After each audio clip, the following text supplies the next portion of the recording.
Welcome everyone to the 60th episode of Faim de Séance, the only French movie podcast with English episodes.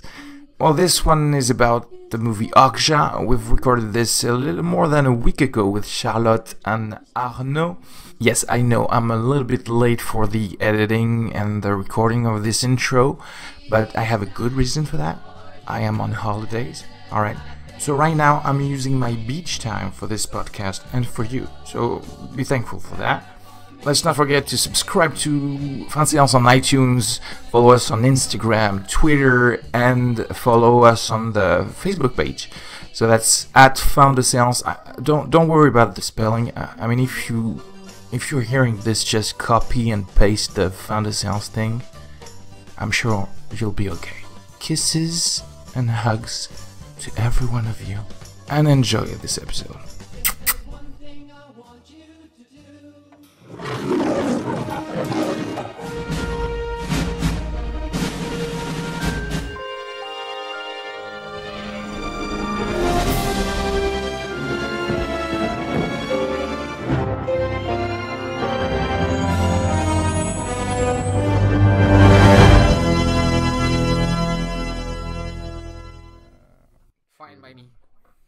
Alright, great. So you saw Baby Driver, Edgar Yes. Wright's Baby Driver.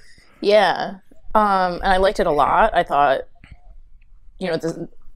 I really had no complaints. The script was good. All of the performances were great. Ansel Elgort, I think his name is, the lead, was fantastic. And I read he had gone to the School of American Ballet. His dancing was like amazing. The music was phenomenal. It was really just like a fun action movie. I found that when I got into my dad's car afterwards, I was driving like significantly more recklessly. I was like weaving down the streets of Glens Falls, New York. I can do anything I want. but it actually, there was like a lag in the time that it took me to realize how badly I was driving. I was like zip, zip, zip, zip, zip. And then I was like, this is probably like not a great influence on me. Never watch Elephant by Gus Van Sant, Charlotte, please. Yeah, I didn't shoot up a school though. So I don't know. I'm easily swayed, but not that much. Not towards things that I wouldn't naturally do. I like naturally have a lead foot. I naturally. So you're a reckless driver naturally. Yeah. Like I look down at the speedometer, and this, may or may not mean anything to you, and I'll be like going 90 miles an hour and be like, oh, I should probably slow down. I think we can say we are definitely fans of Edgar Wright's, right, Arnaud? I am. What else did he do? His Cornetto trilogy, Scott Pilgrim, everything. Oh, he's Scott Pilgrim. Well, that explains it. Yeah. My favorite one is Hot Fuzz. Hot Fuzz? Oh, whoa. Dang, okay. Yeah, I mean, I love stylized movies, and it was like just enough stylization. Was the Bad Boys 2 of comedy. And for me, I would go classic with Shaun of the Dead. I think that was the great thing. Mm-hmm. Have you seen the TV show Spaced? Yeah. It was like in the late 90s, I think. Something like that. Mm-hmm. And it's Maybe early 2000s. totally watchable right now. It's so fun to have some TV shows like the two seasons, I think. He kind of paved everything we can see later in his movies. That's pretty awesome. I just threw up a little bit in front of the beginning of 50 Shades Darker, but I cut it short. You had it coming, Yeah.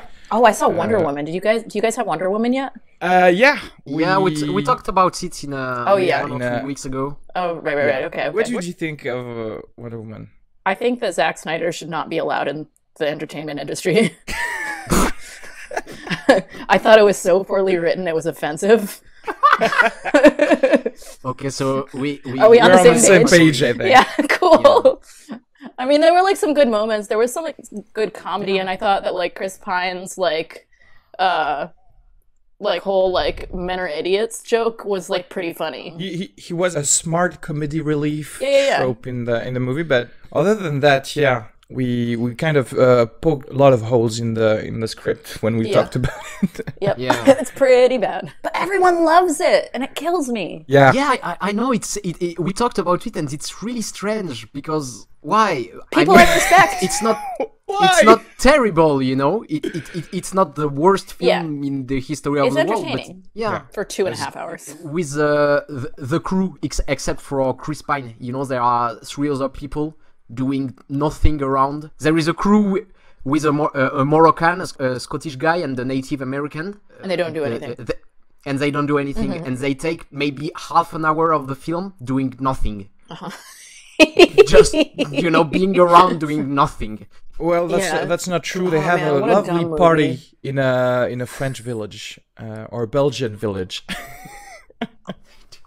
But that's Don't all. they? I mean, I love it when people stop Nazis. Yeah, Like- in the First World War, they stopped Nazis. That's the awesome thing in this movie. Oh my God! Wait, it was World War One.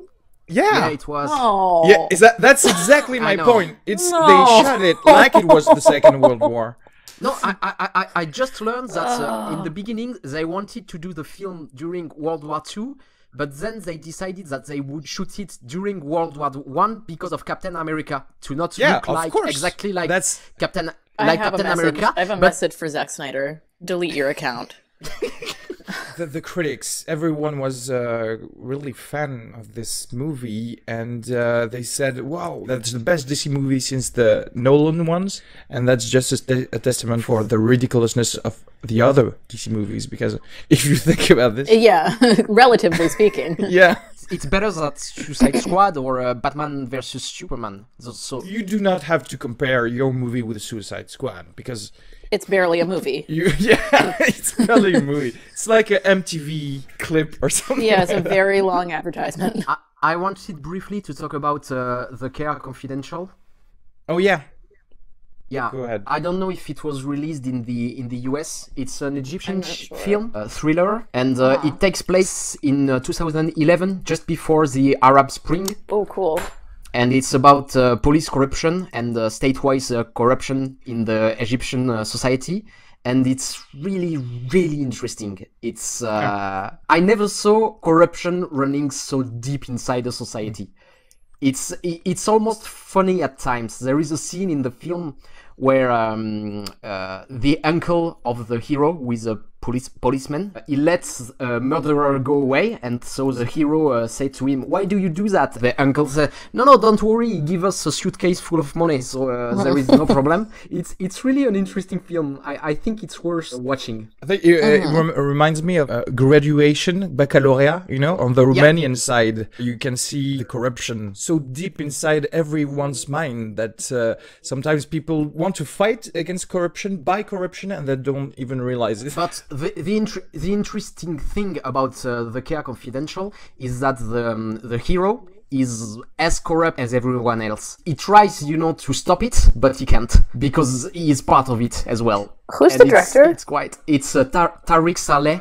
I know he did 2 or 3 films before that, and this one I think it won a prize in Sundance Okay. last year. I just know the Lebanese actor Fares, who Fares, was yes. in the Tyrant TV show. I don't know if you know this one. It's on FX. Well, it's been cancelled now after the 3rd season, but it was a pretty good TV show about a fake country where someone wants to uphold democracy. And it's really God forbid. At the end of the film, it takes place during the uprising on Tahrir Place, and it sums up really the thing about corruption. It's people high in the administration will still have their places, but the hero who doesn't want to be part of this gets beaten up by the mob. So it's pretty dark. It's pretty dark, yeah. I'm hoping you're not spoiling us everything in this movie. No. There's more. There's more. No, I talked just about corruption, but there is a real Investigation. a real investigation about a murder case that is quite interesting. I would say that I think the film is quite well written.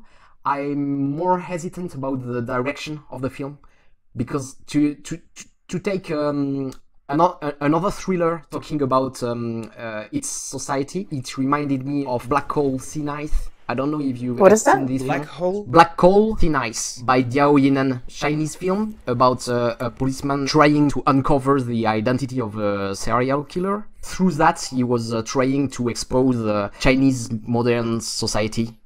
And it was really interesting, but it was really better directed than the Care Confidential. So Okay. yeah. Any other movies perhaps you want to talk about, Charlotte?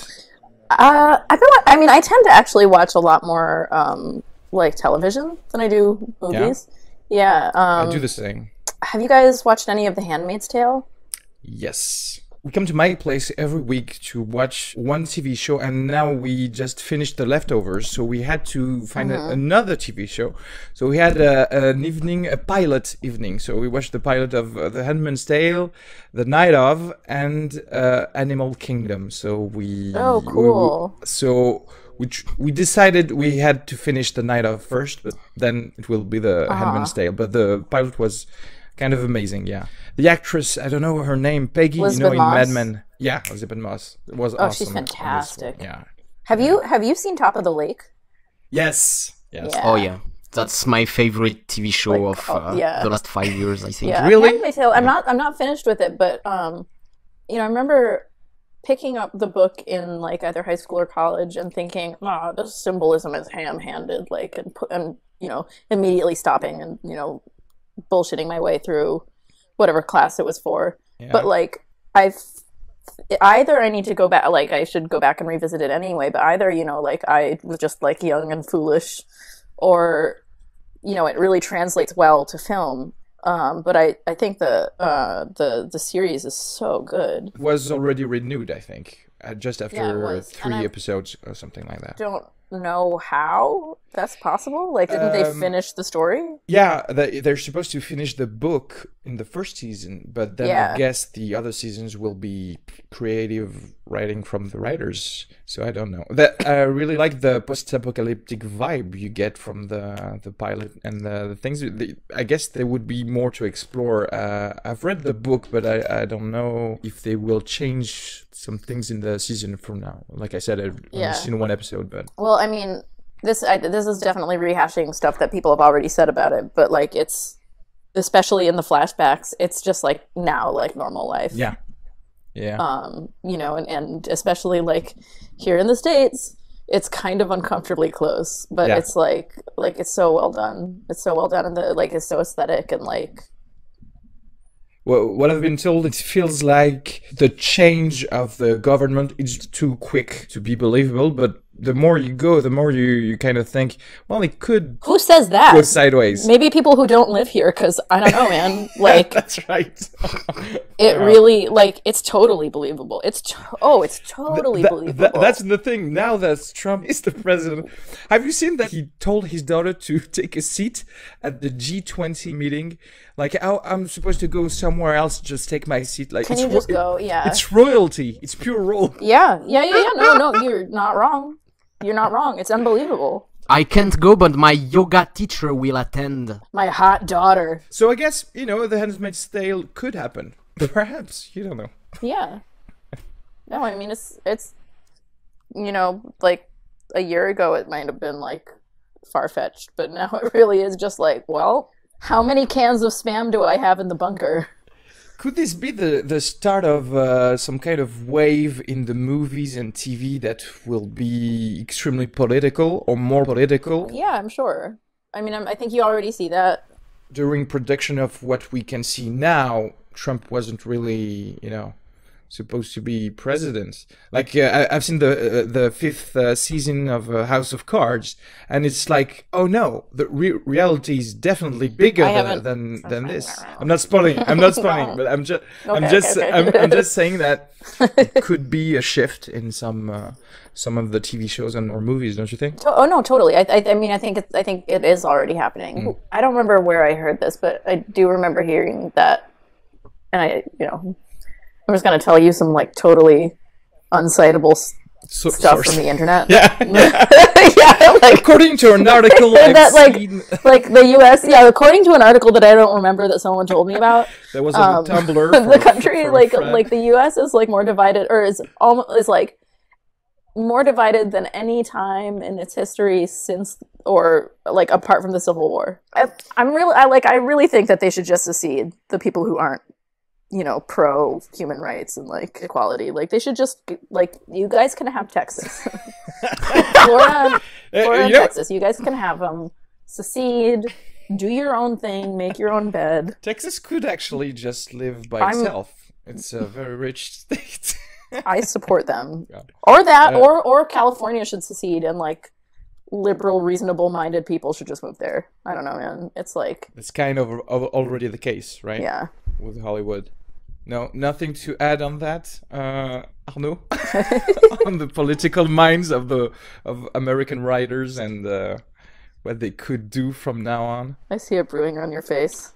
I know it's a real question. How political can you get in a movie or in a TV show? And I think that fiction has a role in this kind of conversation. Mm-hmm. But the danger for the work of fiction is to be too close to the political debate right now, because the question happening in the political debates right now, they will be valid for a year, maybe 2 years, something like that. And if the film is too close to that and doesn't try, to reveal something greater about, the human mind or about the human being, I think it will be a film that you throw away after a year or two. Yeah, definitely. The bad thing would be a movie that's too topical, I guess. That's well, it's also you limit your reach, I guess, too, when you're really topical, because like I think this is like probably a really great segue. Like the point of like good sci-fi and good allegories is to use a metaphor for something that you might not be able to access otherwise. For a truth that you might not be able to. And which is what OKJA does really well, right? See how I did that? I will do all the transitions for So let me present to you the movie OKJA. So a movie by Bong Joon-ho, who directed Memories of Murder and The Host. Meet Mija, a young girl who risks everything to prevent a powerful multinational company from kidnapping her best friend, a fascinating animal named OKJA. Let's listen to a little clip. We needed a miracle. And then we got one. This beautiful and special little creature will be a revolution in the livestock industry. Our super pigs will not only be big and beautiful, they will also leave a minimal footprint on the environment, consume less feed, and produce less excretions. And most importantly, they need to taste fucking good.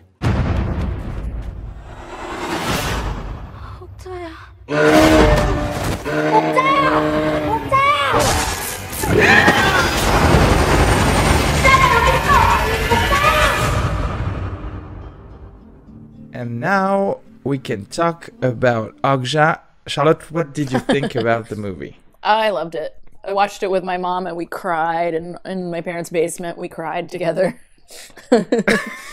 And she decided to stop eating pork the next day.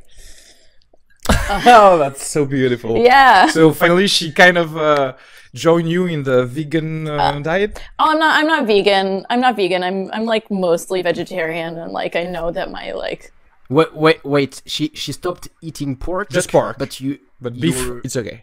Yeah. You're Jewish, right? She's not Jewish. I'm Jewish on the wrong side. Oh, right. I'm Jewish. Okay. There's a dash between. I identify as Jewish though, because why not? Diaspora. It's beautiful. So the movie kind of helped someone become. No, not a full vegetarian, but no bacon anymore. Then, well, like for me, my ethical dilemma was like I couldn't eat meat and think of it as an animal, So I was like, I know I'm gonna eventually have to like confront that like paradox, or not paradox, like that like it just doesn't line up.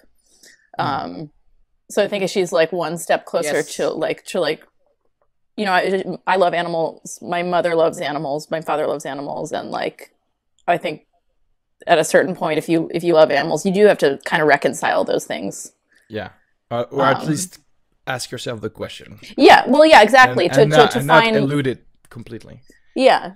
So it was like a very thinly veiled metaphor, but just like so well done. And I was saying, earlier, I went on this like Bong Joon-ho binge after that, and I watched The Host and I watched Mother, and like Mother seems like maybe an outlier in his canon, or correct me if I'm wrong, but like the Host. No, he has two sides to his filmography, and Mother is tied to Memories of Murder, which is one of his first films and is a masterpiece. And then there is the goofy, allegorical, whimsical film like The Host or OKJA. Yeah, and especially in The Host, like there were so many parallels of like, like the little girl fighting against all odds, and like, I don't know, dad's doing wrong things, and the marriage of humor and action and whimsy and klezmer music. He loves klezmer. Speaking of Jews, but I loved it.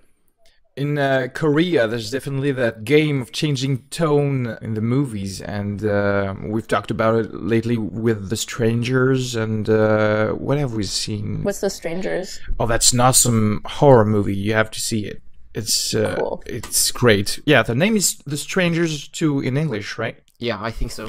They translated to The Strangers even in French, so... Les Strangers. Les Strangers.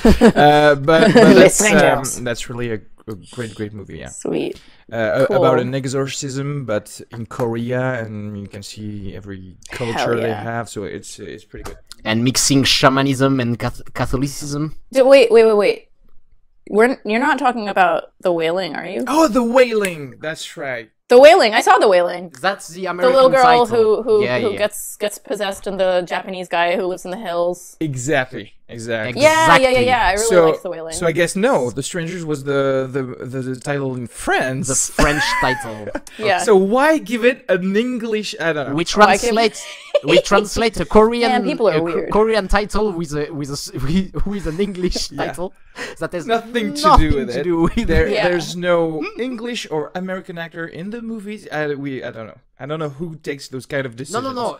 The stranger in the film is the Japanese guy living in the plane. Yeah. Why not give it a Japanese? Which they just like turn it and they turn it and they turn it again, and I like even at the end of that movie I was like, what the fuck just happened? I liked it, but I was really confused. It begins like a parody and it ends like a fucking horrendous film. Oh yeah, the ending was weird. It's questionable. Inside the movie, and for people who are accustomed to Korean movies, there's always this shifting in tones, and you can kind of see it in OKJA. Sometimes it's like really violent, and sometimes it's supposed to be comical. Well, I think what he hits on in both The Host and OKJA are like I love things that are both like gleeful and cute and like kind of brutal. Or strange, or like off-putting, or like grotesque. I like the marriage of those two things, and I think that like humor is a really good like connector. Yeah, of those. Style is a really good way to connect those things. And the thing is, I think it's the thing with OKJA as well. In the design, it's not the cutest creature you've seen. It's they show like a realistic anus. I think what's interesting is that it's the same thing with The Host, that the monster is not in The Host, responsible for all the thing he does. It's not the real monster in The Host. It's the people who created it. The army would try to capture it, and it's really interesting. It's not simple. It seemed like simple film, really with a lot of humor, and I think it's smarter than that. And I can see your point, and I definitely agree for The Host. But I'm going to be the Debbie Downer of today because you hated OKJA. I hated it. I tried to.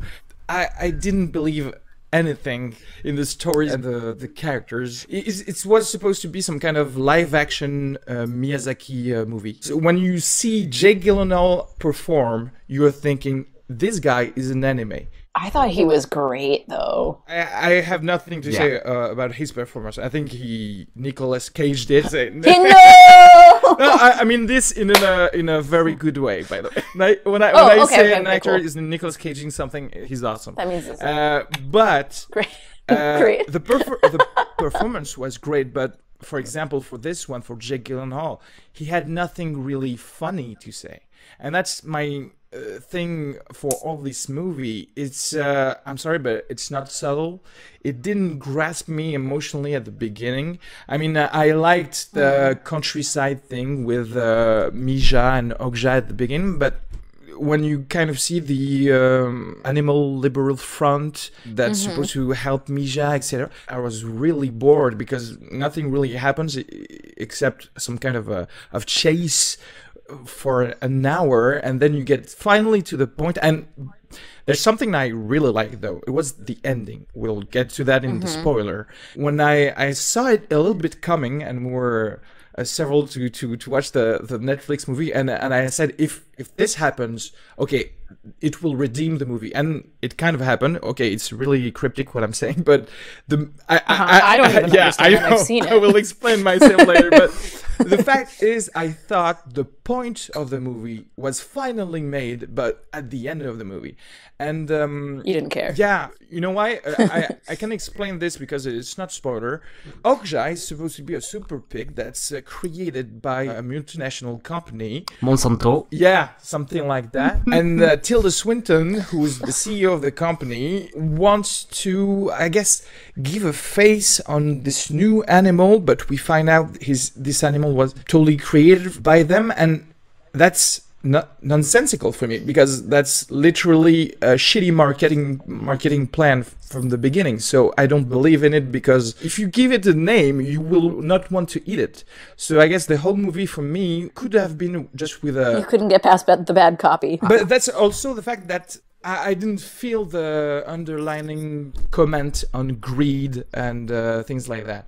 And I thought it was finally at the end when the point was made. This movie could have been just as good with a cow, actually. Well, but see, that's where, like, circling back to what I was saying earlier, I don't think that, you know, like, for instance, my mom probably wouldn't have even wanted to watch it if it were about a cow. I'm saying it's just a shame that it's actually a new kind of species, and they didn't thought what a Monsanto-like company could do. If they created some kind of a cubicle-shaped animal with a face that was really easy to slice and sell, the reflection on it would have been a little more subtle and less obvious, I guess. Really? Yeah, because why would you want to create an animal that's so lovely? Because animals are lovely. I disagree completely with you about everything. I think it's gonna be a repeat of Rogue One, you know. Because here I'm the opposite. I really enjoy the first hour and a half, not so much the ending of the film. Oh my god! And I think the point is better made in the first hour and a half than in the end. I really don't agree with you on the things that this is a shitty marketing device, because that's the way that people sell these products in the world right now. Everything. Like literally everything has a Facebook page. You always they always show, you know, for selling bacon or ham. I don't know. We don't really eat bacon in France, not that much. So it's ham here. I think it's the same thing in America, but I can't vouch for it. But you always see, you know, the nice pig running around in the countryside, like it's the way it's made, you know, to feel great about it. It's to associate the great life of the ham on your plate with the life of the pig you saw in the advertisement or on the Yeah, it's the same thing as buying like grass-fed beef or, like, you know, free-range chickens, which just means their cage is bigger. The point for me would have been to comment on the industrial food complex. Yeah. But I felt that this was at the end. And I get it. I totally No, I agree don't. with the fact that the marketing is like that. But Yeah. you have to be more subtle in your allegory. That's all I'm saying. I think it's not really only about the food industry. It's about industry at large and how modern companies operate. And it took as an example, the food industry, because it could make a good example since the product is a living thing, But I think that the film nailed the way the companies nowadays do their marketing, because nowadays companies don't want just to sell food, they want to be loved. And it's how they operate, and it's the character of Tilda Swinton in the movie. She want to be loved, and she wants. I thought she was great too. I think she was great, and there is a scene where she's hesitant about the whole thing, and Where she sees the footage. Yeah. She sees from- that, yeah. and then she talks with all the people in a conference room, and I think it's amazing because it's not the characters that I expected. She doubted herself. She want to be loved. There is a lot of things like that, and I think it's really great. I don't agree with you, Arezki, because I think it's a great marketing device they use in it to do this fake competition to tell the people, look how the pig. But I know that's the point super pig. they I'm really happy. I know that's the point that Bong Joon-ho wanted to make. I'm just saying, just pass through me. It didn't call me. You wish that he had into been a cube-shaped animal that was easily sliced.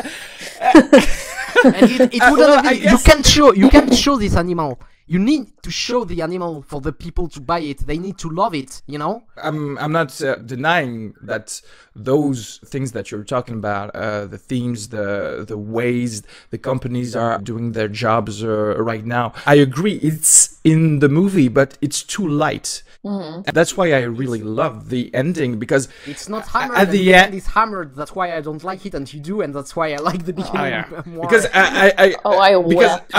after all the things that happened in this movie, I was like, finally, we have to get into spoilers. Spoiler alert. Just one thing, I really think that the rescue attempt of the super pig in Seoul in the first half of the movie, I really think that I think it's the best action scene I've seen since Last Train to Busan, I think. Including the tunnel scene too, you mean?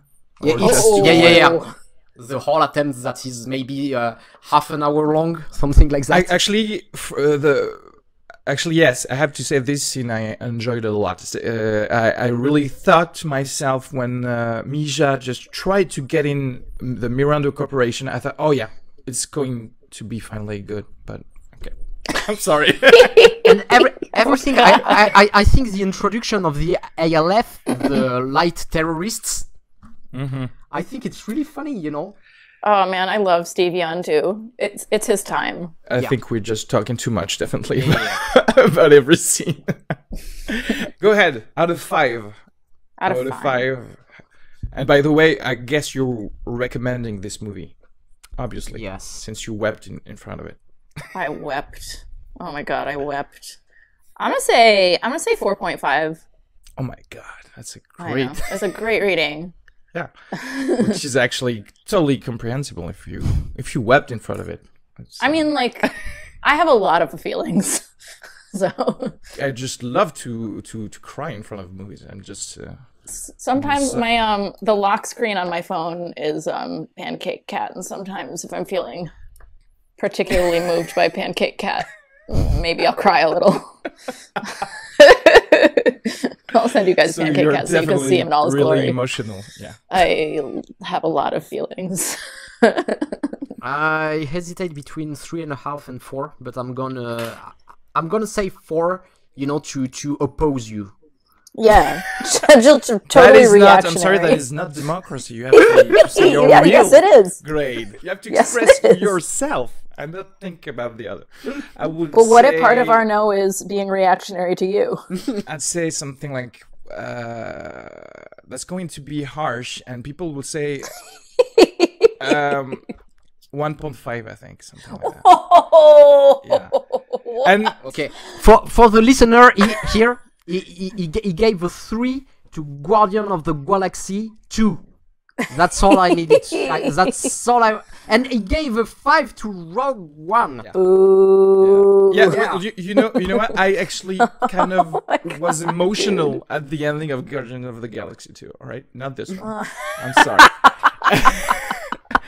My God. but I tend to be harsher, I guess, 1.5. with the directors that I love because I do really love Bong Joon-ho, and I just didn't recognize anything to this one. I don't know. Let's dive into spoilers. I feel like we need to all like right? delve into like your childhood and stuff. I'm definitely in therapy because of OKJA, right? Oh, it's just a symptom. It's a symptom for my really not Yeah. well-being. Yeah. Let's get into spoilers, okay? If you haven't seen the movie and you want to see it, just stop listening. All right. I just want to talk about the ending that I really loved. That's really bizarre, but the scene where I was okay, that's the point you have to make, was just when she bought OKJA. That's the whole hypocrisy that we have by saying, you know what, I will save just the one that I love. Okay, I'll do a little more, perhaps by saving a little one that will hide in OKJA's mouth. But I'm gonna cry just thinking about it. Oh, it was so sad. But I'm leaving Nancy Mirando do her bad bit, and that's for me the scene was like a sum up of everything that had to be said for that, because Nancy Mirando actually just trashed her sister in her dialogues, and that's actually the great sum up for the whole movie, and just needed to show me that, not 2 hours. Yeah. It's a cautionary tale against capitalism. Exactly, and that for me that was the purpose of all that. Like you said, the fact that the companies now want to be loved, so they can imagine marketing plans to manipulate you into loving. I guess everything was summed up there in the slaughterhouse. Yeah. You want to talk about perhaps scenes that you loved? Now I completely trashed your movie. I wanna talk about the ending as well. I agree with you that I like that it ends that way. I mean, she didn't overthrow the company because it wouldn't be believable. Yeah. It would be, you know, the little 12-year-old girl like changing the world by herself. I wouldn't believe in it. So I think it's good. What I didn't enjoy about the end, it was too much foreseeable. I knew they would go to a slaughterhouse. I knew how it would unfold, you know, and so in the first hour and a half, I had a lot of surprises with the film, things I didn't expected, and the end was like a shoe-in ending, so that's why I enjoyed it less, I think. But yeah, I agree that the ending is still quite powerful. But and the same way, you know, I really like the first character Tilda Swinton plays, because she plays 2 twins, because she was unexpected, but the twin sister is the incarnation of evil in movies. You know, I have seen a character like Nancy Mirando. I hadn't seen a character like Lucy Mirando.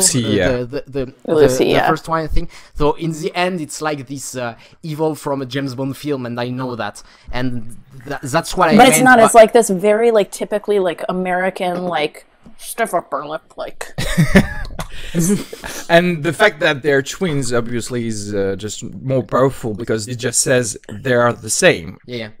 You cannot see the greed behind the smiley face, but it is here. Yeah. I love the moment when they're smoking a cigarette and Lucy is smoking a pink cigarette and Nancy is smoking a blue cigarette. So like so small, but like I have like a lot of respect for Bong Joon-ho as a director. I think that like a lot of the little like characterization details were really beautiful. Like the braces in the beginning.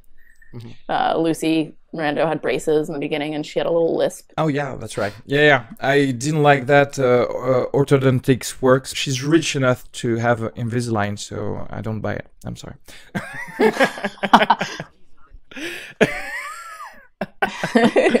Right, but she's also a dork. Like, the point is that she like never was good enough, and she was never cool enough, and now she's in power, and like. Plus, it could have been a marketing ploy to be more lovable because you have braces, you're kind of vulnerable. There is something really interesting in this family because she says that she inherited the company from her father, who was supposedly a sociopath. That's what she said.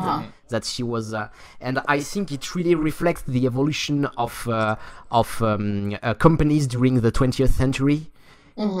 I mean, if you take the first big job as a PR in companies was in the beginning of the 20th century after the book by Upton Sinclair, The Jungle, came out. He uncovered the truth about canned food factories in the US and how workers in there often lost some limbs that ended up in canned food and things like that.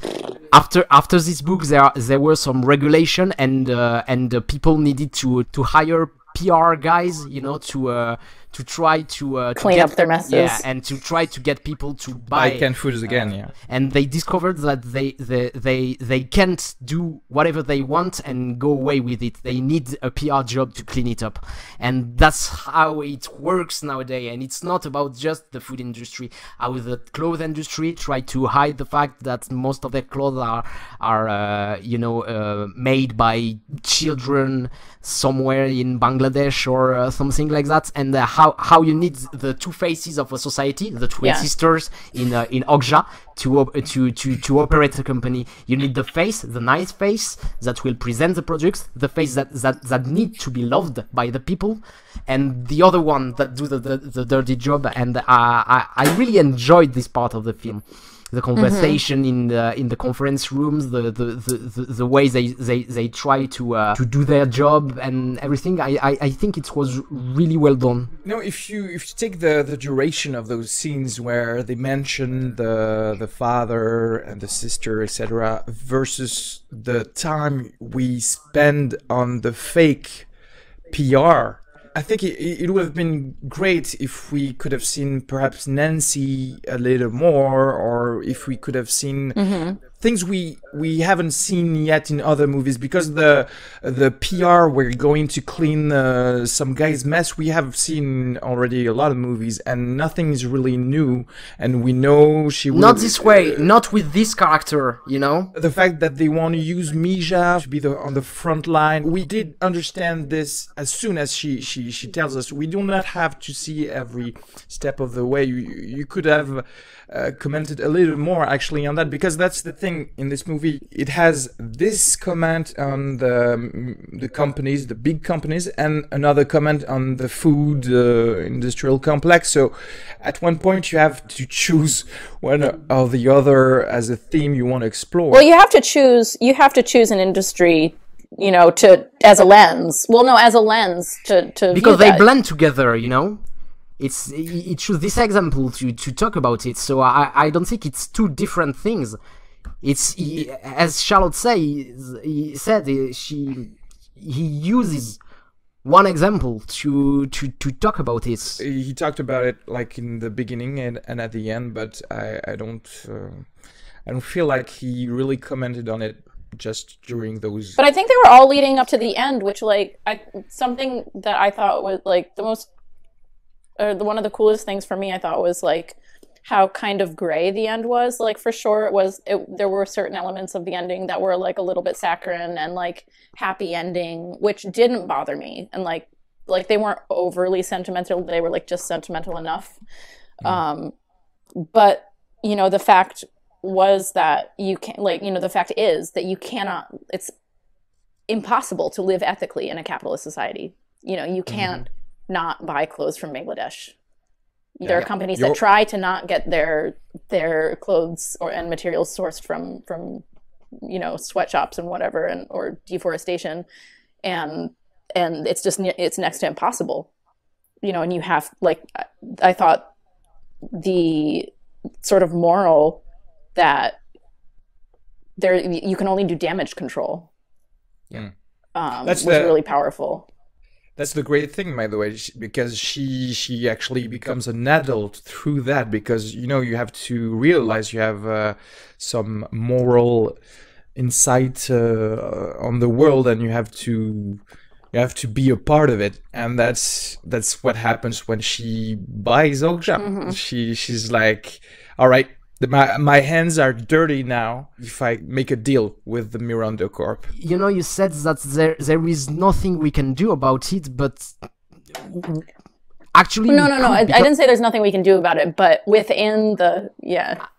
I agree with you, but the thing is, the example I took in the beginning of the 20th century, we took action to have some more ethical companies, and we in the Western world we forbade child labor.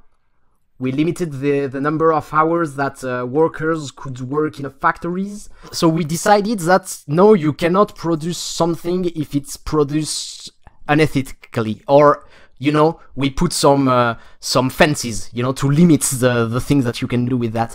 And the thing with globalization is we said, but it's okay to do this unethical thing if it happens far, far away. Yeah. But there is something government could do. It's forbid to sell the products that didn't follow a certain numbers of rule. Like, if children made it, you can sell it here. Oh, well, and how we feel about regulation. Yeah, I know, but I think we could do something about it. Yeah, of course we could. It's just there is no political decision to do it, but it's really an hypocrisy to say it's unethical in France to let a child work to make a product, but it's totally ethical if you do it in Indonesia. If you buy it at H&M and it's made in Bengal. Yeah.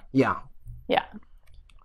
So I wanted to say that it's really an hypocrisy in of the Western society to allow this kind of thing. Isn't that though what she did by allowing OKJA to take another one? Like she did a little bit.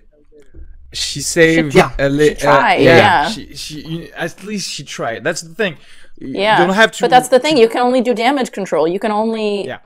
You do so much within the confines of, an aggressively capitalistic society. But that's the thing in the numbers. Imagine if, you multiply the Mijas of the world to save little OKJA. Just one. Yeah, just one. If everyone saved just one, that's the whole thing. Yeah. I think this film is an example of how to do a multinationality film. I talk about it a lot in this podcast. I'm fed up with Hollywood doing multinational film and everyone speaking English. If you have two Germans talking to each other in an American film, they will talk to each other in English with a German accent. And if you don't like to read, too bad. It's good for you. Yeah. Yeah, but I'm fed up with that. I can't stand it anymore. And we're the white people of the world. But by the way, there was something interesting in that, but he kind of brushed it a little bit when Steven Yeun, Glenn from The Walking Dead, just mistranslated her, and he got just completely beat up by Paul Dano, and that's the ethical translation, and that's. You could argue that's also some kind of way to say you have to translate whatever point I'm making about industry, companies, etc., into every other countries of the world. I want to say it's not just about being realistic in letting people from other nationalities speaking another language in a film. I think it's an amazing. The translation in OKJA is an amazing story plot. And he uses well, and I discovered that there is another layer to it.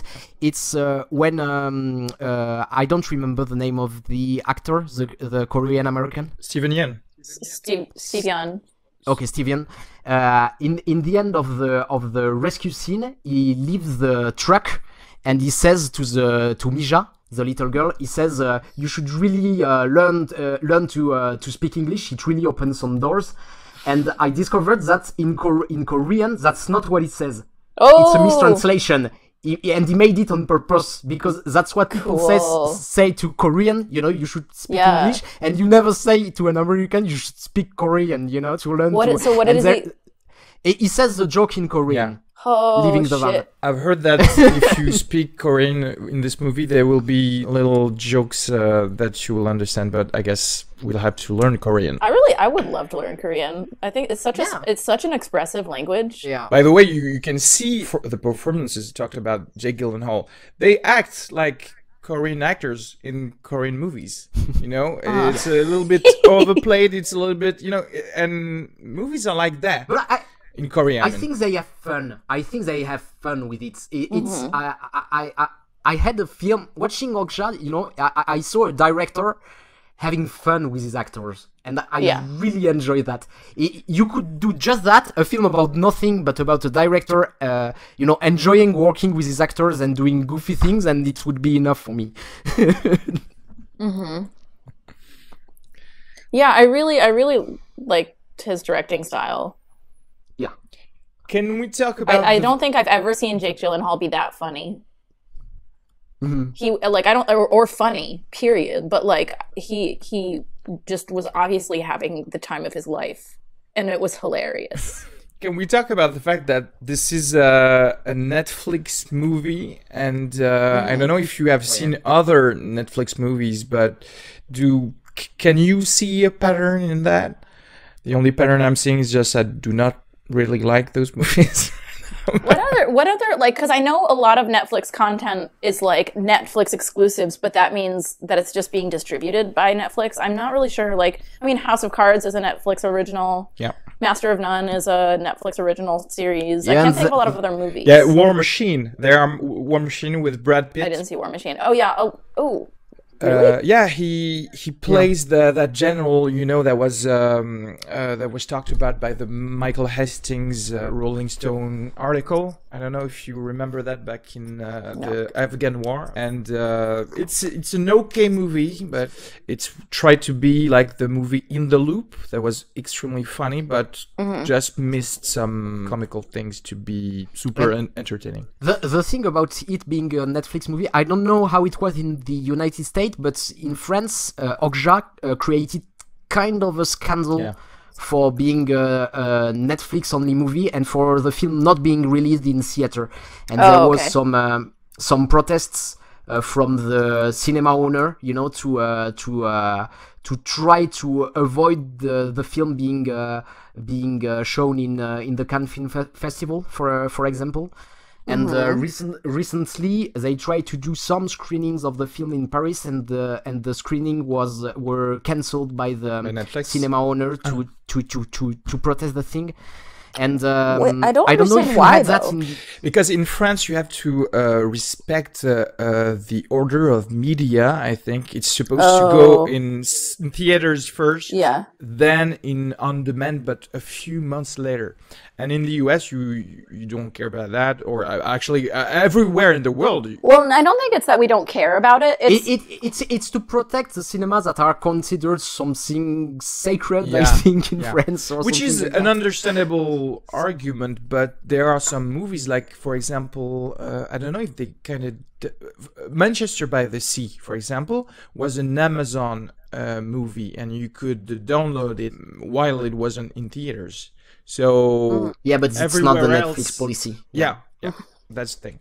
But I don't know. But you know, I really would have wanted to see the film on the big screen, because I think it's a film that is way better on the big screen. And moreover, I don't think that Bong Joon-ho took into account that the film would be only screened on Netflix, because first, the film is in CinemaScope, which is not a format adapted to your TV. It's more for the big screen. So it didn't care at all. And it's too bad. It was released in theaters here. Really? It was? Yeah, it was released. See, it was kind of a paradigm shift here.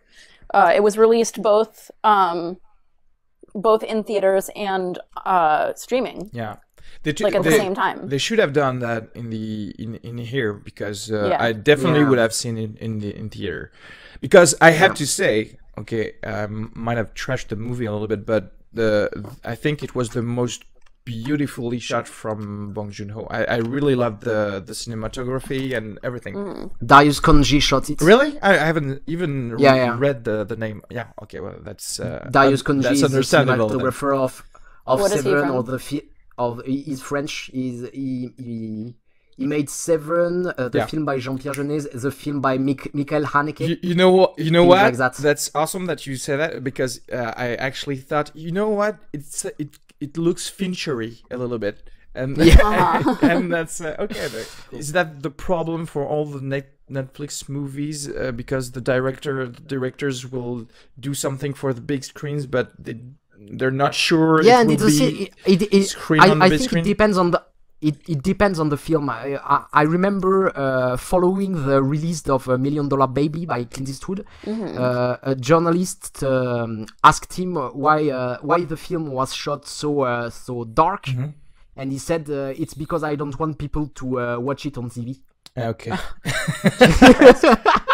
But that's also like really, I think it's really elitist to think that everyone can afford to go to the movies here. Oh yeah. Yeah. You know, I don't think it's as expensive you, in France. But you like said $17 France, for Ghost in the Shell. I remember that was a ripoff. I paid like close to 20. I paid What? like probably 17 euro. In France, you can have you can pay 20 euros a month to see other films you want in a cinema. I think there are things like that here. There are subscriptions maybe to like single theaters, but it's definitely not like that. Okay. Yeah, because here. So if you can afford $8 a month for a Netflix subscription, Yeah, that's definitely more advantageous. Yeah. Then you can see more movies. You can consume more media, which is what they want. Yeah, that's true. Do you think they will? I don't know. I try to see some kind of pattern in what movie they want to invest in, but they seem not to care at all. Netflix, they're just like I think they're they're investing giving money a lot in a lot. Yeah. They will try to see what works. I think they're developing. Yeah, I think they're doing a lot of experimentation now. I think they're really trying to just develop like new properties A good way, I guess. The things that they invest a lot of money in, it's like OKJA. I think it was $50 million, something like that. They invest a lot of money. I have just something to say. Please bring back puppets, because I cannot stand CGI anymore. I just wanted to see, at one point Jake Gyllenhaal was passing his hand on OKJA. I just wanted a real leather something to feel it more real. I don't know, that it doesn't cost a lot. Come on, just puppet this OKJA. Yeah, but would the film had been better if it was more realistic? It's like it's like a Mary Poppins, you accept that there is an animated. For me, it was like that. I might have I might have liked it too if it were a puppet. Practical effects are great. If you think about the Gremlins, it's still not realistic, and it's a puppet. So, Yeah. I don't know. I'm just a fan of puppets. Yeah. Bring back like Henson style puppets. But just for some shots, just like the T-Rex in Jurassic Park, you don't need an animatronic all the way, just for some shots when it's really close. I want to briefly come back to the film again. I want to talk about the ending a little bit more, because what I was disappointed a little bit about it, I don't know if you've seen, there are some association going undercover in slaughterhouses or in cow factories, and you can see images of that on the internet, and it's much more horrible and dark than what you see in OKJA. And so I think it was I was bracing myself to see horrible things in it, and it was not that horrible. I thought, Yeah. By the way, at one point they're supposed to bring OKJA to a lab, and actually it's the slaughterhouse, so I didn't like that neither. I wanted to see a real lab, like with, I don't know, other attempts at creating an OKJA, and it was really much So like it's a like slaughterhouse. You had paraplegic and like yeah. deformed. That's right. Good. What he said, it's a lab, but it doesn't. It looks like a slaughterhouse. Doubles Yeah. as a Doesn't- slaughterhouse. Yeah, that's Yeah. You don't do GMOs in a slaughterhouse. Or do you? I don't know. It's Jersey. Yeah, too much infections on your OKJA. Yeah. Anyway, perhaps I'll rewatch it in a few years. I get back to you when I will be a vegetarian. Be like 1.75. Are you trying to negotiate a point? No. I'm saying maybe in like yeah, in a like few 5 years. years you're gonna be like, you know what, guys, I was pretty harsh. Yeah. Bump it up about 1/10 of a point. I'll probably do that. That's definitely sounds like me. When you're older and more mellow. I'll be so open to new emotions. So open.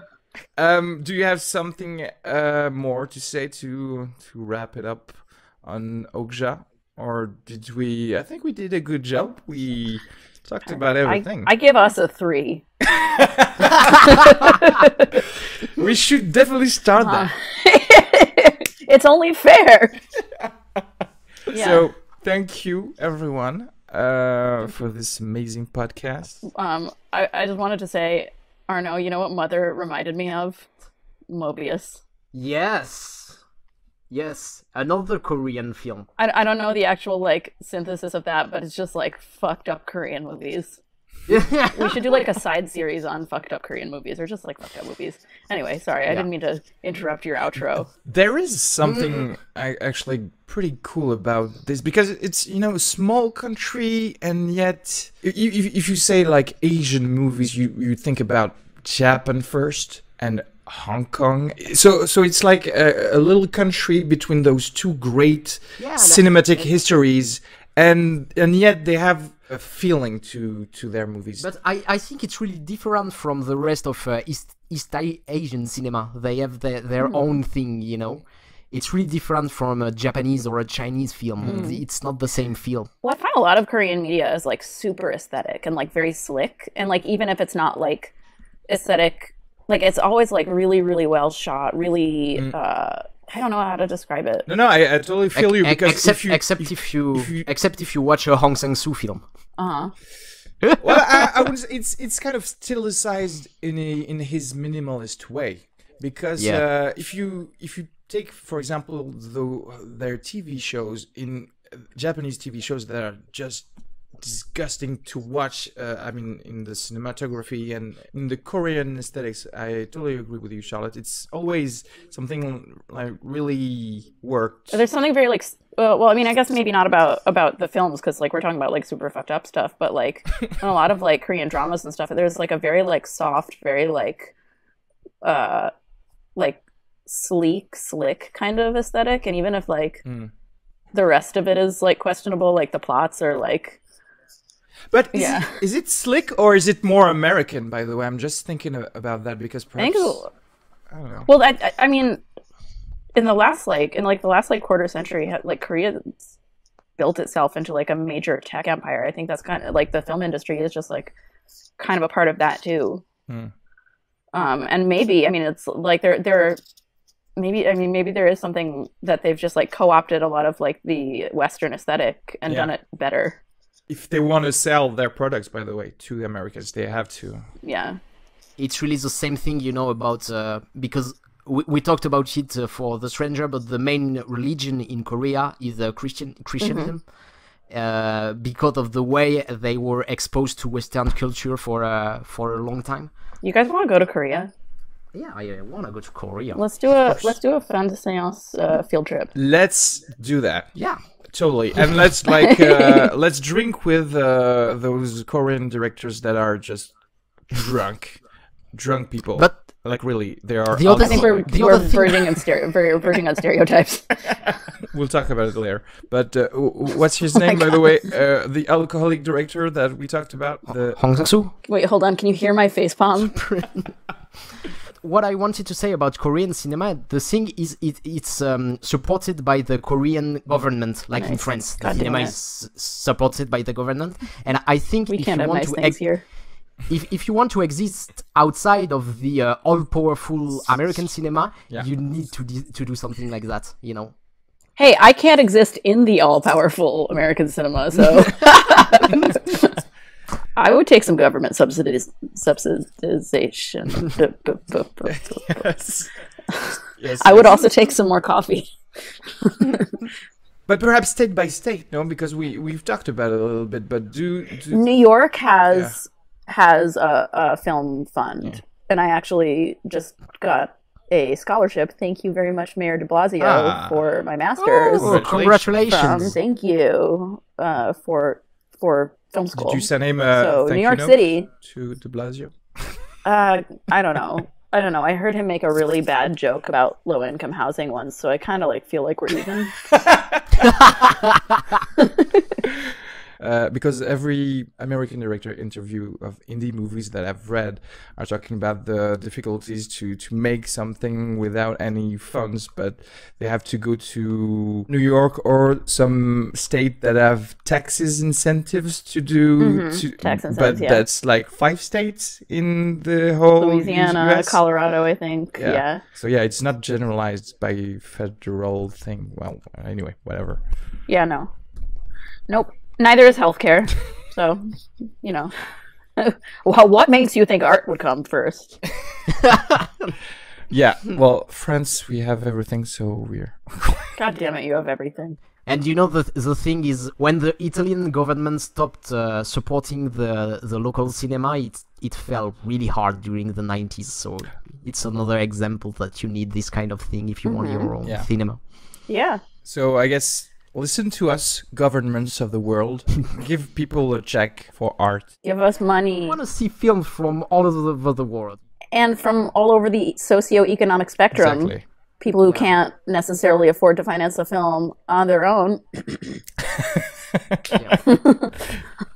Not that I'm even from like low on that spectrum. There should be poor people making movies. There should be, you know, to have their stories, by the way. accessibility. Yeah, to include more narratives because that's how we understand each other. I'm pretty sure we will be heard again. That's the G20 right now, so obviously we are going to change the world. I think we just solved like everything. Mija. Yeah, I think so. More art, more education. So we will give ourselves a little pat on the Yeah. back, you know, for having solved 3.5. all these problems. So more art, less pigs, and we'll be okay. Nice. Nice. Bye, everyone. Nice. Bisous. Bye. Bisous.